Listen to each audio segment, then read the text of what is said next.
Bonjour, bienvenue sur Radio Flop. Voici aujourd'hui une petite bafouille dédiée à Dieudonné.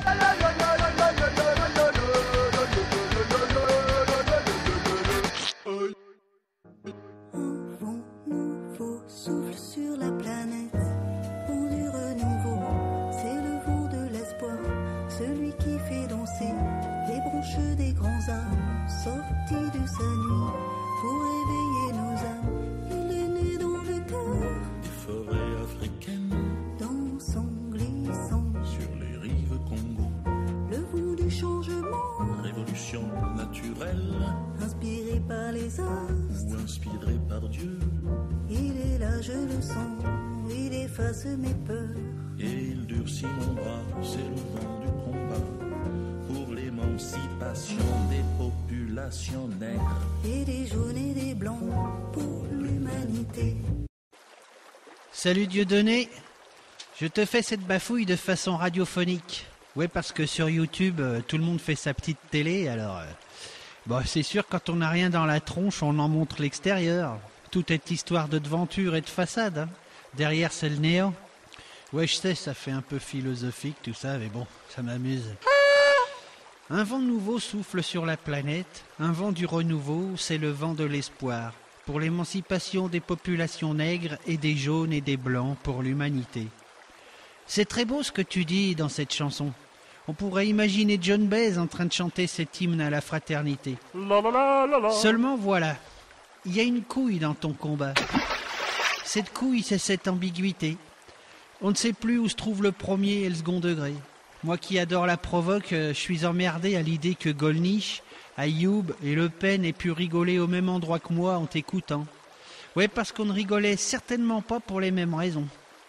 Entre parenthèses, ces mecs-là n'osent même plus dire qu'ils sont d'extrême droite. Il doit pas leur rester grand-chose dans le slip. Ah bah rien du tout. Ça me rappelle l'époque où j'écoutais Coluche avec des potes. Certains disaient « Ouah, trop fort, putain, qu'est-ce qu'il leur met au bougnoul ?» Ils n'avaient rien compris. Il y a deux explications à ça. Soit Coluche manquait de talent, soit c'était des gros cons avec un QI d'huître. Je penche évidemment pour la deuxième solution. Ah bah naturellement. Quand t'avais fait ton sketch chez Fogiel sur un intégriste israélien, je me suis dit, vain Dieu, il a osé, il est gonflé et sacrément couillu. Le risque, c'était de se faire traiter d'antisémite après ça. Ça n'a pas manqué. En même temps, c'est pas surprenant. Perso, chaque fois que j'ai défendu la cause palestinienne dans des concerts de soutien ou des repas de famille, il y avait toujours un glandu pour me soupçonner d'antisémitisme. En même temps... ça mettait de l'ambiance parce que les repas de famille, bonjour l'angoisse. Et puis maintenant, va dire que t'es antisioniste. Va dire qu'Israël est tout sauf un pays démocratique et laïque. Tu passeras directos pour un néo-nazi. Bah ça c'est à cause de toi. Bah ouais. T'aurais balancé toutes tes vérités en compagnie de Ronnie Broman et Jacob Cohen. Ça aurait eu un putain de panache. Mais non, t'as préféré Forisson et la clique à Le Pen. Tout ça pour la provoque ? En tout cas, moi, je me suis pas senti provoqué, mais plutôt désabusé, voire trahi. Oh là là. Ça ne m'a pas empêché, malgré tout, de te soutenir face à la petite fiente de valse, ce petit Sarkozy de carnaval, le charisme en moins. Quand tu chantes « François, la sens-tu qui se glisse dans ton cul, la quenelle ?» Pour l'instant, c'est Flamby qui nous la fout bien profond, la quenelle. Et puis, ça me broute qu'il y ait des paroles comme ça sur l'air du chant des partisans. Surtout quand c'est repris par des tas de mecs qui auraient pu faire de bons miliciens il y a 70 ans. T'aurais pu foutre ces paroles sur cette Marseillaise de merde qui pue la mort et le sang. À Flamby, sens-tu qui se glisse cette quenelle dans ton cul. Cette Marseillaise qu'on a imposée par la force des baïonnettes à une bonne partie du continent africain, aux Bretons, aux Kanaks, aux Basques et j'en passe.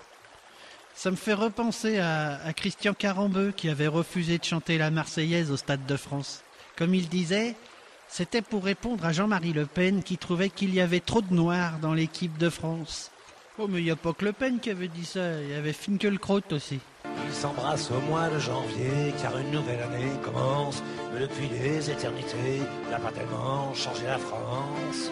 Et puis, il n'y a rien de plus stupide qu'un mec qui va te dire Moi, je suis fier d'être français, moi. Ça veut dire en fait que le mec qui habite 3 mètres de l'autre côté de la frontière, bah lui, il a pas le droit d'être fier, lui. C'est bien fait pour sa gueule. Il avait qu'à naître 4 mètres dans le sens inverse. En gros, le patriotisme, c'est tout con, hein. C'est juste une histoire d'arithmétique. Parce que, en fait, si c'était compliqué, il y aurait vachement moins de patriotes, du coup, on serait vachement moins emmerdés. Ah oui. Il n'y a rien de plus dangereux qu'un mec qui porte un drapeau. Tous les drapeaux me font gerber. Même le drapeau noir, pour qui j'ai quand même une petite tendresse. Sinon, le geste de la quenelle n'a rien d'un salut nazi, ni d'un geste antisémite. Par contre, quand 5000 personnes le font en même temps ou au même endroit, ça peut ressembler à un rassemblement hitlérien. Je m'imagine à un de tes spectacles où une salle comble exécute la quenelle, sauf moi. Bah, il y a gros à parier qu'on me regarderait de travers. C'est comme ça que ça commence, le fascisme. La quenelle. Un geste anti-système. Faut pas déconner quand même. Ah bah non alors. Avant, il y avait les indignés et aujourd'hui, il y a les anti-systèmes. Les uns bien rouges, les autres beaucoup plus tricolores. Du coup, ça fait 2 visages pour une même bourgeoisie. C'est cela. Cette bourgeoisie qui descend dans la rue quand elle n'a plus sa part du gâteau capitaliste. Et pendant ce temps, le quart-monde, les sans-abri, les ultra-précaires, tout le monde s'en branle. Bah ouais, ils ne votent même plus et ne manifestent même pas. Oh. Beaucoup de dieudonnistes se trouvaient à la manif pour tous et au jour de colère. Dans ces manifs de fils à papa, on peut entendre « Juif fort de France », « La banane c'est pour la guenon ». Ne trouves-tu pas que dans ces manifs bon enfant, ça manque de pilori, de bûcher, de ceinture de chasteté, de plâtre pour boucher le cul des PD? Faut aller jusqu'au bout de ses idées. Non, pardon, jusqu'au bout de ses instincts. Ouais, parce que trouver une idée dans ce genre de cortège, faut se lever tôt. Hein. Restons couchés. Farida Belgoul qui manifeste avec la mère Boutin. Pauvre Farida. Pour Christine Boutin, ce genre de beurette ne pourra jamais être autre chose qu'une femme de ménage ou une mère pondeuse en dehors du temps de travail. Enfin, du temps de servage volontaire. Et puis je vais te dire, ces gens d'extrême droite qui te serrent la main, ils te lèchent le fion parce que t'es célèbre et riche. S'ils te croisaient en train de balayer les rues de Paris, ils te jetteraient à la Seine en te traitant de sale nègre. Ah bah oui, Buana. Il a quand même une drôle d'odeur, ce vent nouveau qui souffle sur la planète, ce vent du renouveau, ce vent de l'espoir que tu nous vends. C'est si beau que j'ai envie de te suivre quand tu dis ça. Mais quand je vois ces sinistres tarés qui t'accompagnent, je rejoins Brassens qui disait « À plus de 4, on est une bande de cons ». Il avait dit aussi « Gloire à qui, n'ayant pas d'idéal sacro-saint, se borne à ne pas trop emmerder ses voisins. » Et quand tu dis « France, réveille-toi », ça me fait penser à ce que Renaud chantait il y a 40 ans. Quand la France va se réveiller, ça va donner à peu près ça. Écoute. Mais si le roi des cons perdait son trône, il y aurait 60 millions de prétendants.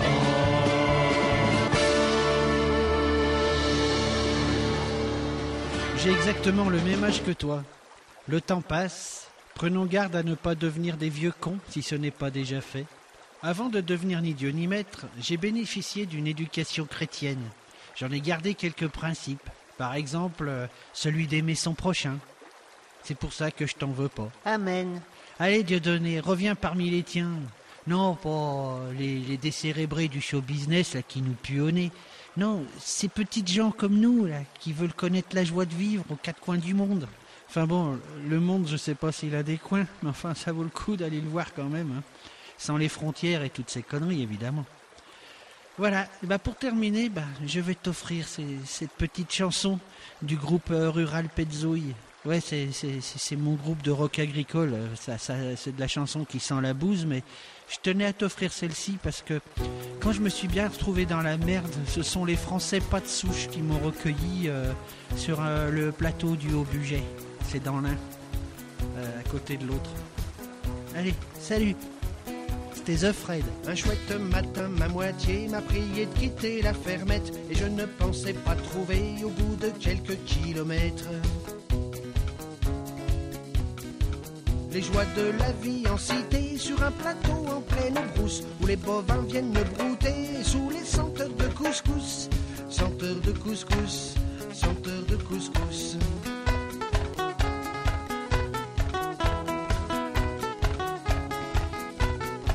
J'avoue, je trouve plutôt bandant de fuir les fachos d'un patelin pour savourer quelques printemps dans un budget nord-africain. Monsieur, bienvenue à la Donchère, me dit la mère de Rachid. Tenez, je les ai faits hier, ce sont les gâteaux de l'Aïd. Gâteaux de l'Aïd, gâteaux de l'Aïd.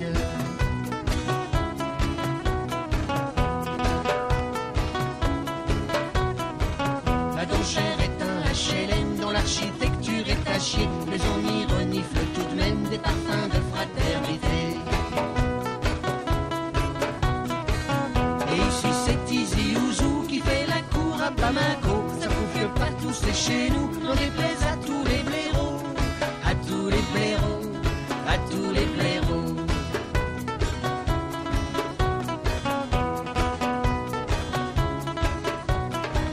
Après le temps des personnages fleurissent ballons et maillots, du coup plus un petit qu'une siège devant les écrans vidéo.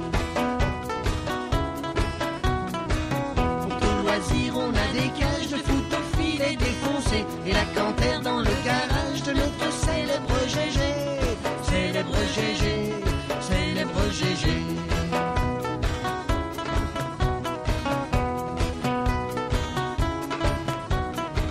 Quand il fait bon vivre en cité, les journaux n'en parlent jamais. Vous redit Mamie Traoré, nous serons toujours des suspects. À quoi bon nous lorgner les gènes? L'homme est un oiseau migrateur. À la Donchère, les indigènes n'ont pas peur de la couleur. Pas peur de la couleur, pas peur de la couleur.